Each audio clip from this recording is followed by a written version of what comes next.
Flip Classroom out of class segment prepared by IIT Bombay X FDP 301X Team 074 for FDP design activity. As we come to the second module of Flip Classroom, I'm sure by now you are aware of what a Flip Classroom is. It essentially consists of two parts: computer-based individualized learning outside class and group-based interactive learning in class. Hence, as in blended learning courses, instructors must determine what can be accomplished best for out-of-class activity, what can be accomplished best in class sessions, and how out-of-class and in-class activities can be best integrated for optimal learning. In this module, we will focus on the out-of-class segment of Flipped Classroom, meant mainly for information transmission to students. It helps achieve lower order cognitive levels of Bloom's revised taxonomy, that is, recall, understand, and apply. Out-of-class activity should not be too lengthy. Ideally, it should be of one lecture. And the learning objectives and key concepts for the topic to be covered in the lecture outside class should be prepared beforehand. Now, moving lectures outside class. The strategies to remove lecture from a class session are facilitated by technology, and to accomplish this, assign pre-class readings of handouts, documents, etc., and instruct students to complete quizzes on this reading before coming to class. Alternatively, and preferably, create videos on a relevant topic and select existing videos from repositories otherwise. Ask the students to watch this before coming to class. Integrate quizzes or some other kind of activities that engage students with the material, such as having students to come to class with one or two questions they have about the topic. Engage the students to online discussion by requiring them to find posts and draw connections to relevant online information. Lecture videos for out-of-class activities. Out of the several ways to deliver content knowledge outside the class, lecture videos form the best and most effective method. As videos carry both visual as well as audio content, students engage with material visually and orally. This allows for a variety of learning styles. It promotes comprehension and retention of information, stimulates interest among students, and generates discussion. It also illustrates complex topics or brings otherwise inaccessible material into the classroom, such as a guest lecturer, a video-based case study, an experiment that is difficult or impossible to do in a lecture hall, and footage of geographically distant places. It connects complex topics to real-world examples. It develops media literacy and critical thinking and engages students with course content outside of the classroom. Now, the guidelines for video creation. For effective learning to take place, use shorter video clips, as research suggests that clips of few minutes are most effective for classroom use.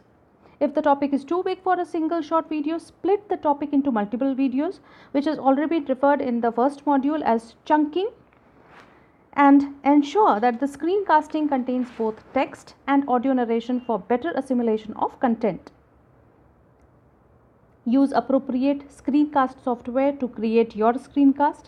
Each screencast should have the following elements: audio narration explaining the topic and video of PPT, slides or application, and writing on slides, focusing on application software either through writing, highlighting, or mouse pointers.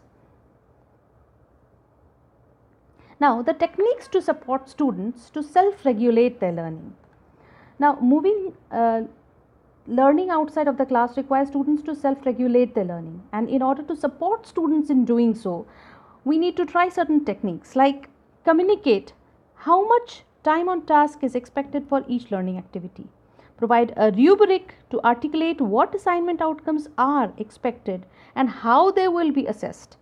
Encourage students to create a learning plan, especially for courses that require a lot of online work, and break larger online assignments up into smaller pieces and create staggered deadlines along the way. Incorporate peer feedback. For example, if students are required to post reading responses, include responses to peers' responses as a part of the assignment. Include incentives for completing online or out-of-class assignments. For example, add graded pre-class quizzes for reading assignments. Alternatively, place a quick 5-minute quiz with bonus points for correct answers at the beginning of a class session. Students can be delivered additional information only when they attain a certain score on a quiz. providing incentive to not only complete but to do well in a quiz. Establish a code of conduct so that the students are accountable for not performing the pre-class activities. This is required also because the students should be responsible for not letting themselves as well as their classmates down. Now, at the end we come to the guideline for designing assessments. It is recommended to provide few assessment with each video resource. The assessment has to be at lower cognitive levels, that is recall, understand, apply of Bloom's revised taxonomy, aligned to the learning objectives. It is recommended that the instructor evaluates these assessments before the in-class to understand the level of students. This completes our lecture. The reference for this lecture slides are Out-of-Class Activity Constructor for Flipped Classroom, prepared by IDP in Educational Technology, IIT Bombay, 2016. The second reference is the Implementation of Flipped Classroom Model in CIE in the Environment of Non-Target Language, published in IOB Conference Series, 2018.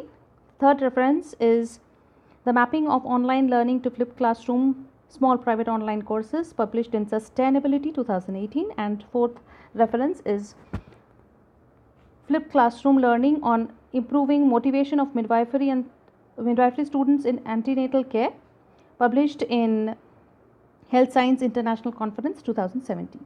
Thank you.